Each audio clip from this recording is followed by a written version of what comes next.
So at this point in our methodology, we're prepared to move into the discovery of hosts via scanning. So we're going to go over a couple of different things, starting off with scanning for live hosts. We're going to basically talk about some of the basics of discovering live hosts and enumerating those on the network. After we've covered that, we're going to move over to the TCP connection basics so that we can get a basic understanding of how the TCP communication protocol works and how we can use it to our advantage during the discovery and enumeration of hosts and services.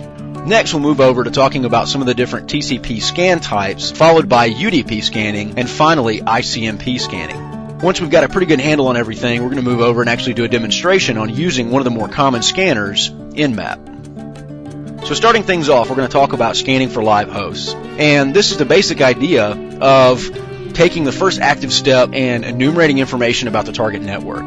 Our idea overall is to look for hosts and systems that are responding on the target network so that we can identify them for further investigation later in the hacking process. One of the things that you should know during the scanning process is depending on the method of scanning that you use when attacking the target network, you can actually be detected and picked up by IDS sensors and other intrusion detection equipment on the network. Also, depending on the state and or country that you're performing the scanning on, it may be illegal even with or without permission. So make sure you have a pretty good understanding of the laws that exist before you go through this process.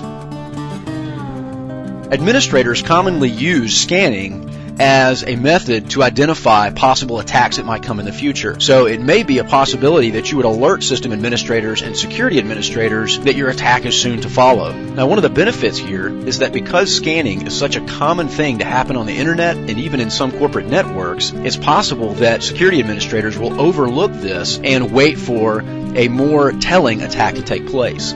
There are various methods that exist to reduce the visibility of your scans. Nmap actually has a lot of great features, and most good scanners such as SuperScan and Nmap do. So make sure you know your scanner very well and know what options are available before performing the scan so that you can use those various methods that are built in to elude detection.